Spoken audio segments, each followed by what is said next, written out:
खाने के नाम पर सिर्फ मैगी बनाने वाली बहू। हे भगवान, इस बार तो गर्मी ने हालत खराब कर दी है। कूलर के सामने बैठे रहो तो ठीक है, जरा सा हटो तो गर्मी लगने लगती है। पंडित जी लीजिए थोड़ा ठंडा पानी पीजिए। कमला गर्मी से परेशान कूलर के सामने बैठी थी। पंडित जी पानी पीते हैं। बताइए पंडित जी, और कितना समय लगाएंगे आप मेरे छोटे बेटे अर्जुन के लिए एक अच्छी लड़की ढूंढने में? मेरी तो बस एक ही शर्त है, लड़की घर के कामों में, खासकर खाना बनाने में निपुण होनी चाहिए। अरे कमला जी, मैंने एक से बढ़कर एक अच्छी लड़कियां देखी हैं आपके अर्जुन के लिए। बस आप एक बार तस्वीरें तो देखिए। पंडित जी इतना कहते हैं कि तभी मीरा पंडित जी के पास आती है। माँ जी, ससुर जी, पंडित जी, आप सभी डाइनिंग टेबल पर बैठ जाइए। दोपहर का खाना तैयार हो गया है, मैंने सब कुछ परोस दिया है। हाँ बेटा, बस आते हैं। चलिए पंडित जी, पहले पेट पूजा कर लेते हैं, फिर बातें करेंगे। सब डाइनिंग टेबल की तरफ बढ़ते हैं। टेबल पर एक शानदार दावत सजी थी। भिंडी की करारी सब्जी, दाल मखनी, मटर पनीर, जीरा राइस, बूंदी का रायता, ठंडा सलाद और गर्मा गर्म फुलके। खाने की महक से पूरा कमरा महक रहा था। राहुल भी अपने कमरे से बाहर आता है। अरे वाह मीरा, आज तो तुमने कमाल ही कर दिया। इतनी भयंकर गर्मी में भी तुमने इतना शानदार खाना बनाया है, मुझसे तो रुका नहीं जा रहा भाई। अरे सच कह रहे हो राहुल, तुम्हारी पत्नी के हाथों में तो जादू है। इतनी गर्मी में किचन में खड़े रहना कोई आसान काम नहीं है। तभी तो मैं कहती हूँ, मेरी बड़ी बहू तो एकदम मास्टर शेफ है, मास्टर शेफ। हर दिन अलग अलग तरह का खाना बनाकर खिलाती है, कभी किसी चीज की कमी नहीं होने देती है। ये कहकर कमला पंडित जी की तरफ देखती है और फिर कहती है, पंडित जी, मुझे मेरे बेटे अर्जुन के लिए भी बिल्कुल ऐसी ही बहू चाहिए जो मेरे परिवार को अच्छा अच्छा खाना बनाकर खिलाए। मुझे तो कोई ऐसी वैसी लड़की नहीं चाहिए, मुझे एक ऐसी बहू चाहिए जो किचन की रानी हो। अरे बिल्कुल कमला जी, आपकी बात 100 आने सच है। अन्नपूर्णा जैसी बहू ही तो इस घर को स्वर्ग बनाती है। पंडित जी और कमला बात कर रहे थे, तभी अर्जुन ऑफिस से घर आता है। उसने फॉर्मल कपड़े पहने थे, लेकिन गर्मी की वजह से उसकी शर्ट पसीने से पूरी तरह भीग चुकी थी। उसका चेहरा लाल हो गया था। वो सीधा फ्रिज की तरफ भागता है। बाहर तो मानो तंदूर जल रहा है। ऐसा लग रहा है जैसे किसी ने मुझे ज्वालामुखी में डाल दिया हो।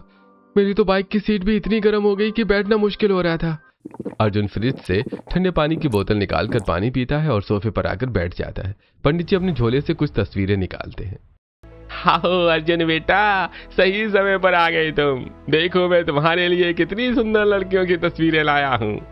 अर्जुन तस्वीरें देखकर अचानक घबरा जाता है। उसके माथे पर पसीना आने लगता है। तभी बिट्टू वहां अपनी बॉल लेकर आता है।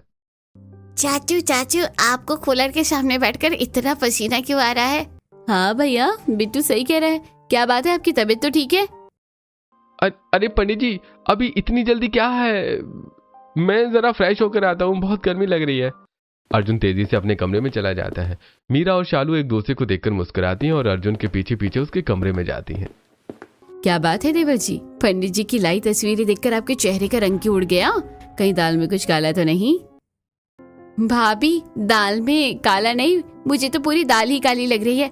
भैया सच सच बताइए, क्या चक्कर है? अरे आप दोनों भी ना कुछ भी सोचती हो। असल में बात यह है कि मैं एक लड़की को पसंद करता हूँ। क्या सच में? कौन है वो? कहाँ रहती है? कैसी दिखती है? हाँ, उसका नाम मनीषा है। हम दोनों एक ही ऑफिस में काम करते हैं। वो बहुत अच्छी है, बहुत समझदार है।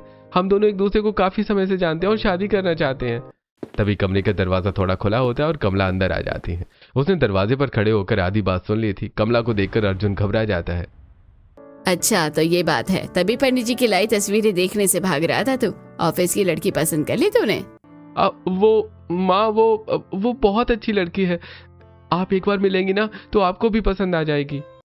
अच्छी है या नहीं वो तो मैं देख कर तय करूंगी, लेकिन मुझे एक बात बता, क्या उसे खाना बनाना आता है? मेरी बड़ी बहू मीरा की तरह मास्टर शेफ है ना वो?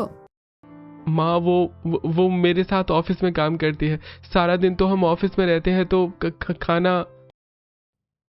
अरे तो क्या हुआ, लड़कियों को तो खाना बनाना आना ही चाहिए। खैर, अगर तुझे लड़की पसंद है तो एक बार उससे और उसके परिवार से मिलने जरूर जाऊंगी। शाम को तेरे पिताजी जब घर आएंगे तो हम रिश्ता लेकर मनीषा के घर चलेंगे। माँ, वो सब तो ठीक है, लेकिन मुझे अभी बहुत जोरों की भूख लगी है। भाभी कुछ खाने के लिए है क्या? नहीं ननद जी, खाना तो खत्म हो गया है। आज आप लोग जल्दी आ गए ना ऑफिस से। मुझे पहले बताया होता तो मैं आप लोगों के लिए खाना बना देती, पर कोई बात नहीं, मैं अभी जाकर बना देती हूँ। अरे नहीं भाभी, रहने दीजिए, शाम को हमें भैया का रिश्ता लेकर जाना है। आप जाने की तैयारी कीजिए, थोड़ा फेशियल वगैरह कर लीजिए, मैं कुछ खाने के लिए बना लेती हूँ। अरे शालू, अगर तू कुछ बना ही रही है तो मेरे लिए भी बना देना, मुझे भी भूख लगी है। शालू, जो भी बनाओगी थोड़ा बढ़ा कर ही बनाना, मुझे भी थोड़ी भूख लग गई है, मैंने भी ठीक से खाना नहीं खाया था। अच्छा ठीक है भाभी। मीरा फेशियल करने के लिए अपने कमरे में चली जाती है। अच्छा हुआ घर में मैगी के पैकेट पड़े थे, अब जल्दी से चटपटी मैगी बना देती हूँ। शालू फटाफट से चटपटी मैगी बना देती है। फिर वो अर्जुन और मीरा को आवाज देती है। अर्जुन भैया, मीरा भाभी, मैंने मैगी बना दिया है, आप लोग आ जाइए। शालू की आवाज सुनकर अर्जुन और मीरा डाइनिंग टेबल पर आते हैं, लेकिन मीरा मैगी को देखकर मुंह बना लेती है। क्या शालू, अगर तुम्हें मैगी बनानी थी तो मुझे पहले ही बता देती, मैं ही कुछ बना देती खाने के लिए। तुम्हें तो पता है मुझे मैदा खाना बिल्कुल पसंद नहीं है। अरे भाभी, कभी कभी थोड़ा बहुत मैदा तो चलता है ना। मैंने बहुत टेस्टी चटपटी मैगी बनाई है, आप एक बार खाकर देखिए। ये मैगी तो बहुत टेस्टी है। शालू, तुम तो काफी अच्छी मैगी बना लेती हो, अब से मैं तुम्हारे हाथ की ही बनी मैगी खाऊंगी। मीरा मैगी खा रही थी कि तभी बिट्टू भी वहां आ जाता है। मम्मी मम्मी, मैं भी मैगी खाऊंगा। मीरा बिट्टू को भी मैगी खिलाती है। शाम को कमला अपने पूरे परिवार के साथ मनीषा के घर जाती है। आइए बहन जी, बैठिए, गर्मी में सफर करके आए हैं, थक गए होंगे, लीजिए थोड़ा ठंडा पानी पीजिए। मनीषा ट्रे में रूह अफ़ज़ा लेकर आती है और रूह अफ़ज़ा पीती है। उसने एक सुंदर सा सूट पहना था जिसमें वो बहुत प्यारी लग रही थी। सभी रूह अफ़ज़ा पीते हैं और ढेर सारी बातें करते हैं। देखते ही देखते रात कब हो जाती है पता ही नहीं चलता। बातचीत करते हुए रात कब हो गई पता ही नहीं चला। कमला जी, खाना बन गया है, चलिए आप लोग डिनर कीजिए। सरिता डाइनिंग टेबल पर ढेर सारा खाना सजा देती है। फ्राइड राइस, शाही पनीर, गर्मा गर्म पूड़ी, दम आलू की सब्जी, ठंडी खीर और सलाद। खाने की खुशबू पूरे हॉल में फैल जाती है। टेबल पर इतना सारा खाना देखकर कमला हैरान रह जाती है। अरे वाह सरिता जी, आपने तो पूरी दावत ही तैयार कर दी है। खाने की खुशबू तो बहुत ही लाजवाब है। अरे बहन जी, ये सब मैंने नहीं, ये सारा खाना तो मनीषा ने बनाया है। इसे खाना बनाने का बहुत शौक है। ऑफिस से आने के बाद ये सीधा किचन में ही घुस जाती है। सच में मनीषा बेटा, तुमने इतना सब कुछ इतनी जल्दी बना लिया, वाह। मुझे तो बिल्कुल ऐसी ही बहू चाहिए थी जिसके हाथों में खाना बनाने का हुनर हो। मेरी बड़ी बहू की तरह तुम भी अन्नपूर्णा का रूप हो। मनीषा अपनी माँ की तरफ हैरानी से देखती है, लेकिन उसकी माँ उसे आंखों ही आंखों में चुप रहने का इशारा करती है। अर्जुन भी खुश हो जाता है। खाने के स्वाद से खुश होकर कमला तुरंत रिश्ता पक्का कर देती है। अर्जुन, तूने अपने लिए बहुत ही अच्छी लड़की पसंद की है। इतनी प्यारी और संस्कारी लड़की तो शायद मैं भी तेरे लिए नहीं ढूंढ पाती। कमला अपने परिवार के साथ अपने घर वापस आ जाती है। रात में अचानक मनीषा की नींद खुलती है। मनीषा दबे पांव किचन में आती है और उसे जोरों की भूख लगी थी। वो गैस जलाती है और एक बर्तन में पानी डालकर उसमें मैगी के 2 पैकेट फाड़कर डाल देती है। इतनी रात को भूख के मारे पेट में चूहे कबड्डी खेले हैं। अर्जुन के घर वालों के सामने तो शर्म की वजह से ही मैं ठीक से खाना नहीं खा पाई। अच्छा हुआ मुझे मैगी बनाना आता है। मनीषा मैगी बना रही थी कि तभी वहां सरिता आती है। मनीषा, तू इतनी रात को यहाँ किचन में क्या कर रही है? और ये क्या कर रही है फिर से मैगी? अरे माँ, आप जाग गई, मुझे बहुत जोरों की भूख लगी थी, इसलिए बस थोड़ी सी मैगी बना रही हूँ, खाओगे आप? हे भगवान, अगले हफ्ते तेरी शादी है और तुझे खाने के नाम पर सिर्फ मैगी बनानी आती है। वहाँ तेरी सास कमला जी को लगता है कि तूने वो शानदार खाना बनाया था। जब उन्हें सच्चाई पता चलेगी ना कि तुझे दाल छौंकना तक नहीं आता, तो क्या इज्जत रह जाएगी मेरी? क्या खिलाएगी तू अपने ससुराल वालों को? अरे माँ, आप इतना टेंशन क्यों लेती हो?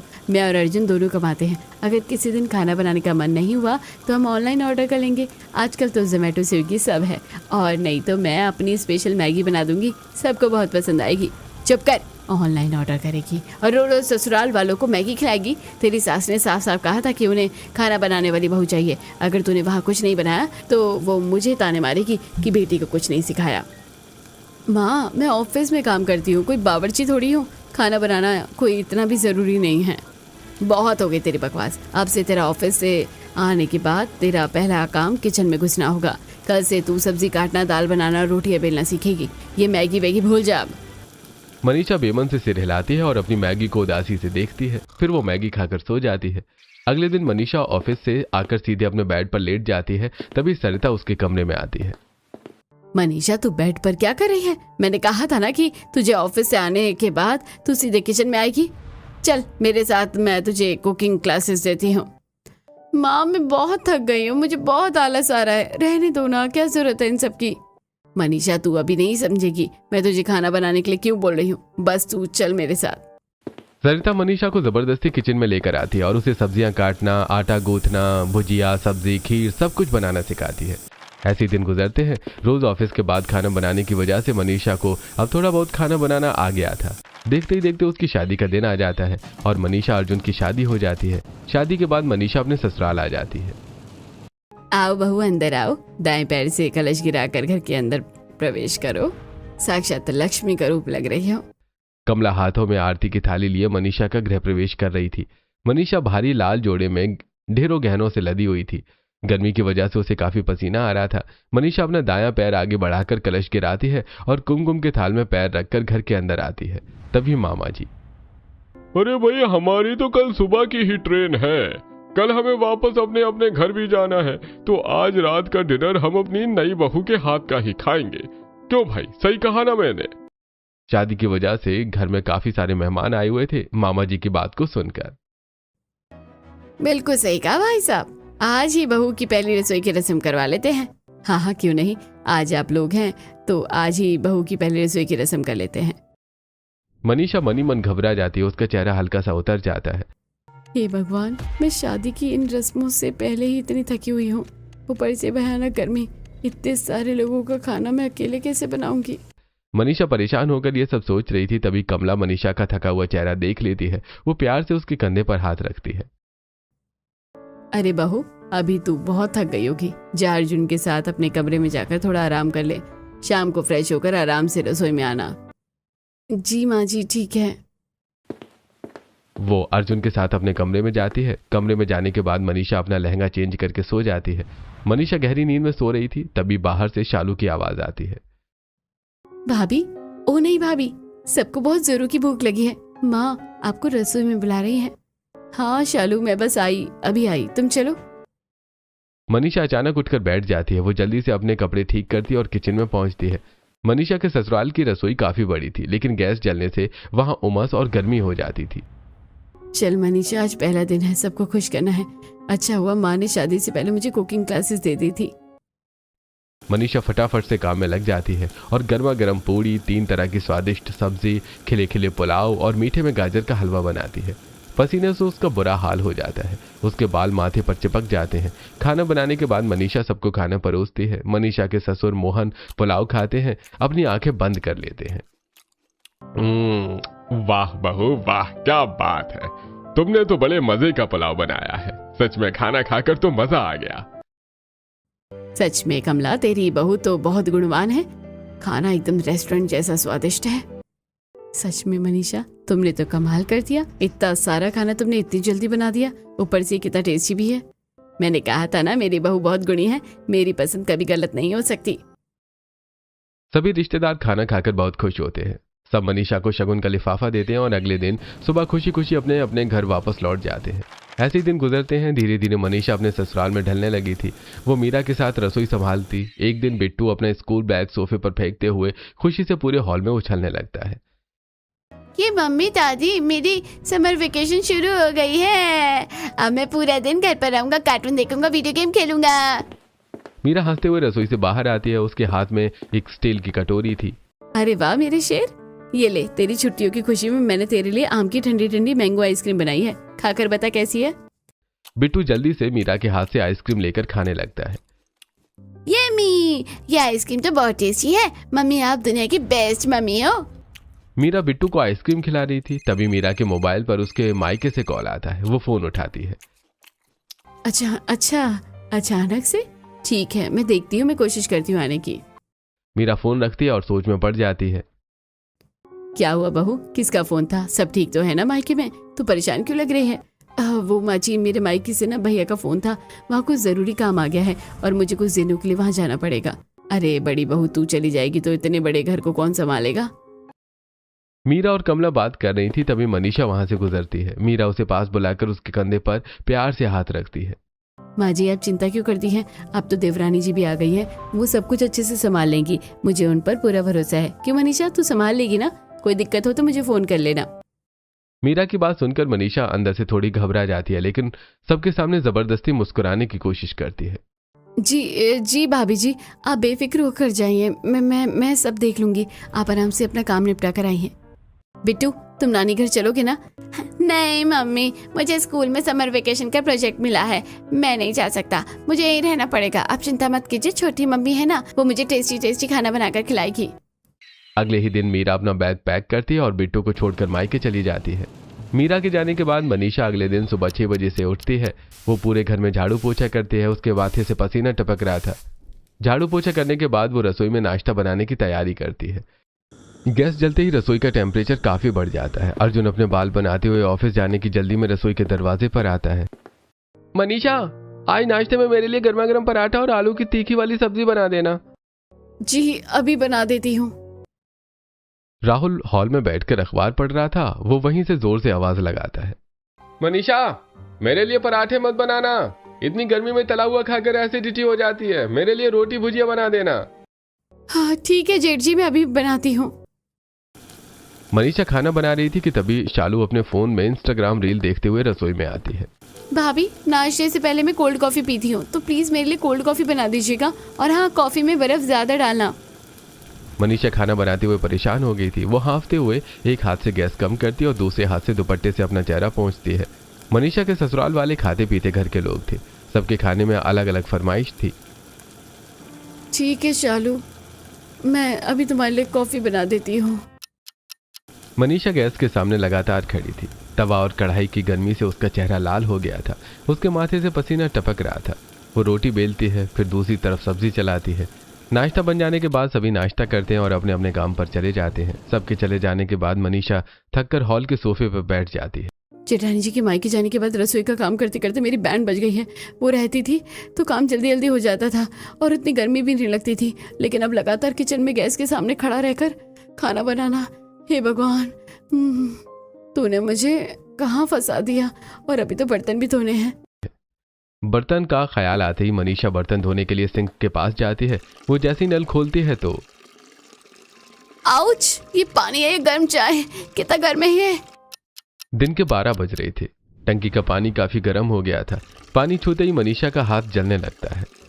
टंकी का पानी तो ऐसे उबल रहा है जैसे किसी ने छत पर गैस चालू कर दिया हो। मेरे तो हाथ ही चल गए।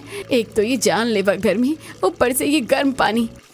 मनीषा जैसे तैसे गर्म पानी से बर्तन धोती है। ऐसे ही दिन गुजरते हैं। रोज घर के काम और बढ़ती गर्मी की वजह से रसोई में काम करते हुए मनीषा की हालत खराब हो गई थी। एक दिन मनीषा दोपहर में रसोई में सबके लिए खाना बना रही थी। तब मुझसे तो रसोई में 1 मिनट भी खड़ा नहीं हुआ जा रहा। मैंने उस दिन जेठानी जी को मायके जाने से मना क्यों नहीं किया? कोई जेठानी जी को वापस ले आओ। मनीषा ये सब सोचते हुए खाना बनाती है। खाना बनाने के बाद वो कपड़े धोती है और थक कर अपने कमरे के बेड पर बेसुध होकर गिर पड़ती है। घर में काम करके मेरी कमर में दर्द हो रहा है, लेकिन अपना दर्द किसे बताऊं? मनीषा ये सोच रही थी कि तभी उसके मोबाइल पर उसकी पुरानी सहेली रिया का फोन आता है। हेलो रिया, कैसी है तू? मैं ठीक हूँ। तू अपनी बता, नई नवीली दुल्हन, कैसी चल रही है शादीशुदा जिंदगी? क्या बताऊं यार, मेरी तो कमर टूट गई है घर का काम करते करते। जेठानी जी मायके गई हुई हैं और पूरे घर की जिम्मेदारियां मुझ पर आ गई हैं। इतनी गर्मी में दिन भर गैस के सामने तपती रहती हूँ।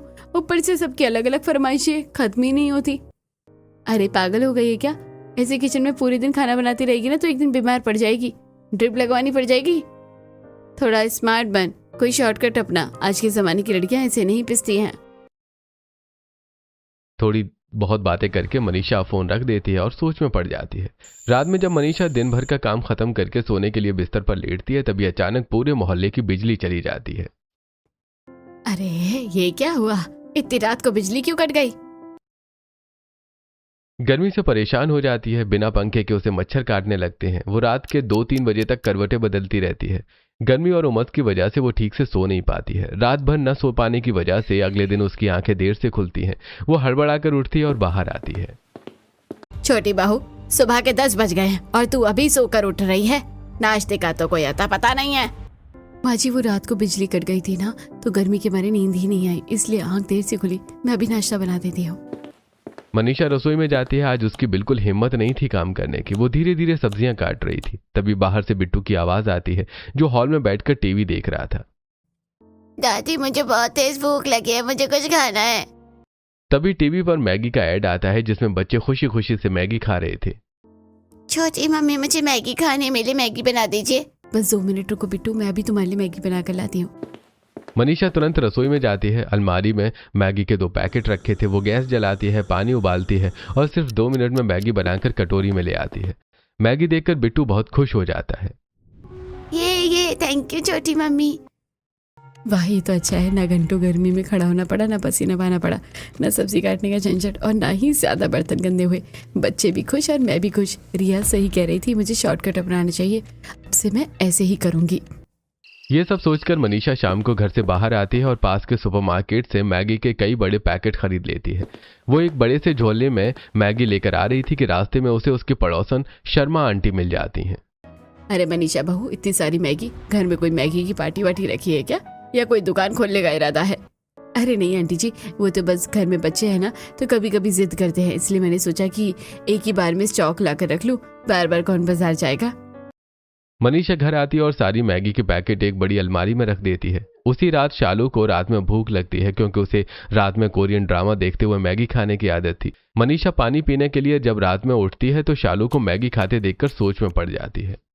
शालू बिट्टू, सभी को तो मैगी खाना पसंद है और मैगी इतनी जल्दी बन जाती है, इसे बनाने में ज्यादा बर्तन भी नहीं निकलते हैं, तो अब से मैं सबके लिए खाने में मैगी बनाऊंगी। ऐसे मुझे गर्मी में रसोई में काम भी नहीं करना पड़ेगा। ये सब सोचकर मनीषा अपने कमरे में जाकर सो जाती है। अगले दिन सुबह सब लोग डाइनिंग टेबल पर नाश्ते के लिए बैठते हैं।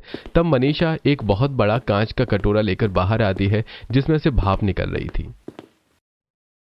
आज मैंने आप सबके लिए बिल्कुल एक नई डिश बनाई है, स्पेशल टमाटो मैगी। हे भगवान, सुबह सुबह खाली पेट मैं देखी मैगी।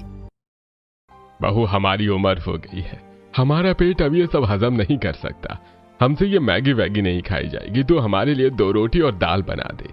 माँ, भाभी ने काफी टेस्टी मैगी बनाई है, मुझसे भी अच्छी, आज के लिए खा लो ना। शालू की बात मानकर कमला और मोहन मैगी खा लेते हैं। सबको मैगी खाता देखकर मनीषा खुश हो जाती है। चलो अच्छा है, सब लोग मैगी खा रहे हैं, मैंने मैगी बनाकर ही खिलाऊंगी। मनीषा दोपहर में भी मैगी बनाती है।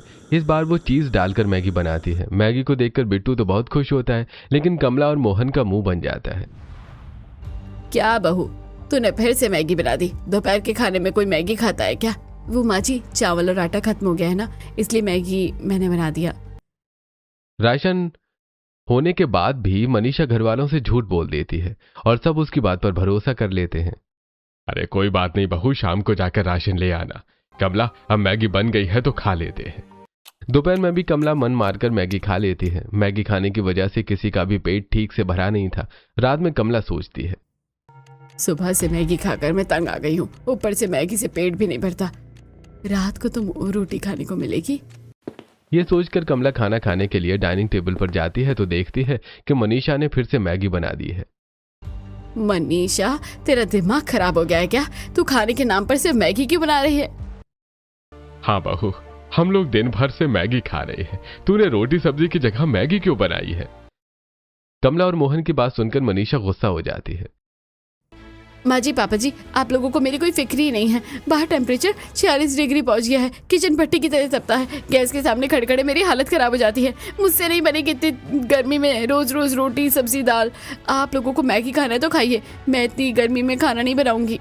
मनीषा की बातें सुनकर सब हैरान हो जाते हैं। घर का माहौल खराब ना हो इसीलिए मोहन और कमला मनीषा से ज्यादा बहस नहीं करते हैं, लेकिन मनीषा अब अपनी मनमानी करने लगी थी। वो खाने के नाम पर अपने ससुराल वालों को मैगी बनाकर देती, कभी वेजिटेबल मैगी तो कभी एग मैगी। रोज रोज मैगी खा खाकर सब परेशान हो चुके थे। राहुल का पेट खराब रहने लगा था। एक दिन ऑफिस से आने के बाद, माँ आप मनीषा को कुछ कहो ना, मैगी खा खाकर मेरी तबीयत खराब हो गई है। राहुल की बात सुनकर कमला को गुस्सा आता है। वो चुपके से रसोई में जाती है और अलमारी से मैगी निकालती है। जब तक ये मैगी इस घर में रहेगी, बहू कुछ और नहीं बनाएगी, इसका इलाज तो मुझे ही करना पड़ेगा। वो सारी मैगी के पैकेट एक थैले में भरती है और उन्हें ले जाकर पुराने स्टोर रूम में रख देती है। बहू, रात हो गई है, पेट में चूहे कूद रहे हैं, खाना कब मिलेगा? जी माँ जी, बस 2 मिनट में मैगी लाती हूँ।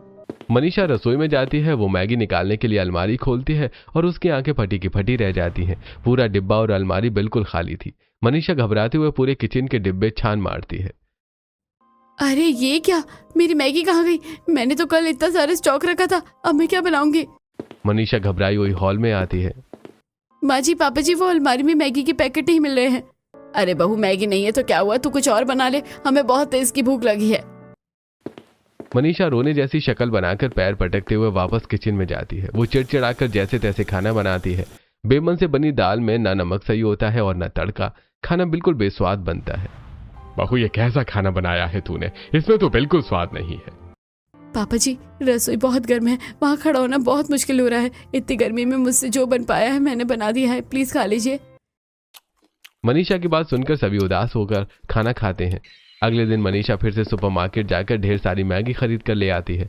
रोज रोज मैगी खाकर मैगी पसंद करने वाले शालू और बिट्टू भी मैगी से दूर भागने लगते हैं। एक दिन दोपहर को लंच में मनीषा चीज टोमेटो मैगी बनाती है, पर मैगी देखकर बिट्टू हॉल में भागने लगता है। मुझे मैगी नहीं खाना, मुझे मैगी नहीं खाना। मनीषा बिट्टू को मैगी खिलाने के लिए उसके पीछे भाग रही थी कि तभी दरवाजे की घंटी बजती है। शालू जाकर दरवाजा खोलती है तो सामने मीरा अपने बैग के साथ खड़ी है। भाभी, ओ मेरी प्यारी भाभी, आप आ गई। भगवान का लाख लाख शुक्र है आप आ गई। अरे शालू, क्या बात है, तुम सब इतने कमजोर थके हुए क्यों लग रहे हो? तभी मीरा की नजर मनीषा पर जाती है जो बिट्टू को मैगी खिलाने के लिए उसके पीछे भाग रही थी। मनीषा, ये सब क्या है? तुम बिट्टू को हेल्दी खाना खिलाने की जगह मैगी क्यों खिला रही हो? माँ जी, ये सब क्या है? बिट्टू इतना सुस्त क्यों लग रहा है और इसका पेट कैसे फूल गया है? क्या बताऊं बड़ी बहू, जब से तू गई है इस घर से तो हमें घर में तो खाने के नाम पर सुबह दोपहर शाम सिर्फ ये मैगी नसीब हुई है। हमारे तो आते ही सूख गई है मैगी खाकर। मनीषा, ये मैं क्या सुन रही हूँ? तुमने सभी को इतने दिनों तक रोज रोज मैगी खिलाई। तुम्हें पता भी है रोज रोज मैदा खाने से पेट और लीवर का क्या हाल होता है? तूने मेरे छोटे से बच्चे की सेहत खराब कर दी। तुझे घर की जिम्मेदारी देकर गई थी मैं, और तूने क्या किया? मुझे बिट्टू की याद आ रही थी तो मैंने सोचा अचानक आकर सबको सरप्राइज देती हूँ। भाभी, इतनी गर्मी है, नल का पानी खौलता रहता है, गैस की आंच से मेरा चेहरा जलने लगता है, मेरा दम घुटता है रसोई में। मैं इतनी गर्मी में रोज 3 टाइम 10 लोगों का खाना कैसे बनाती? मैं उस भयंकर गर्मी से परेशान हो गई थी, मुझे कोई रास्ता नजर नहीं आ रहा था। मीरा मनीषा की बात सुनती है। उसे मनीषा की हालत देखकर बुरा लगता है क्योंकि गर्मी वाकई बहुत ज्यादा थी। मीरा गहरी सांस लेती है और मनीषा के पास जाती है। मनीषा, मैं मानती हूँ कि इस बार गर्मी बहुत ज्यादा पड़े है और रसोई में पसीना बहाना बहुत मुश्किल का काम है। ये किसी सजा से कम नहीं है, लेकिन इसका मतलब ये थोड़ी ना है कि हम अपने परिवार के, अपने बच्चों की सेहत के साथ खिलवाड़ करें। मैगी कोई खाना नहीं है जो 3 टाइम खाया जाए। तो मैं क्या करती भाभी? मुझे और कोई जल्दी बनाने वाला खाना बनाना नहीं आता। गर्मी में ज्यादा देर किचन में खड़ा नहीं रहा जाता, तो ऐसा खाना बनाओ जो जल्दी बने, जिसमें गैस का इस्तेमाल कम हो और जो पेट को ठंडा रखे। मीरा मनीषा का हाथ पकड़कर किचन में ले जाती है और फ्रिज से दही निकालकर समझाती है। देख मनीषा, तू दोपहर में सबके लिए दही चावल बना सकती थी। इसमें गैस का काम सिर्फ 10 मिनट का है, वो भी सिर्फ चावल उबालने के लिए। मनीषा मीरा की बात ध्यान से सुन रही थी। हाँ, ये तो मैंने सोचा ही नहीं था। रात को भारी खाने की बजाय हल्की मूंग की दाल की खिचड़ी बना देती, जो कुकर में 15 मिनट में बन जाती है। नाश्ते में सत्तू का शरबत पिलाती सबको, इससे गर्मी भी कम लगती है, पेट भी सही रहता है। घर को संभालना सिर्फ गधों की तरह मेहनत करने का काम नहीं है मनीषा, ये सूझबूझ और दिमाग का काम है। मुझे माफ कर दीजिए, मैंने खाना बनाने में शॉर्टकट अपनाया। शॉर्टकट अपनाना बिल्कुल गलत नहीं है, लेकिन शॉर्टकट ऐसा होना चाहिए जो किसी को नुकसान ना पहुंचाए। मनीषा को अपनी गलती का एहसास होता है। मुझे सच में माफ कर दीजिए भाभी, मुझसे बहुत बड़ी गलती हो गई है। मैं अपनी सहूलियत और आलस के चक्कर में परिवार की सेहत भूल गई। मुझे मैगी ही आसान रास्ता लगा। अब मैं आपकी बताई हर बात ध्यान रखूंगी। कमला भी रसोई में आ जाती है। वो मुस्कुराकर मनीषा के सिर पर प्यार से हाथ फेरती है। कोई बात नहीं मेरी बच्ची, इंसान अपनी गलतियों से ही सीखता है। अब तू समझ गई है ना, बस यही काफी है, आगे से बस ध्यान रखना। मनीषा को अपनी गलती का एहसास हो जाता है। वो खाने के नाम पर मैगी बनाना बंद कर देती है और मीरा के बताए तरीके से बढ़ती गर्मी में अपने परिवार वालों के लिए अलग अलग तरह का खाना बनाती है।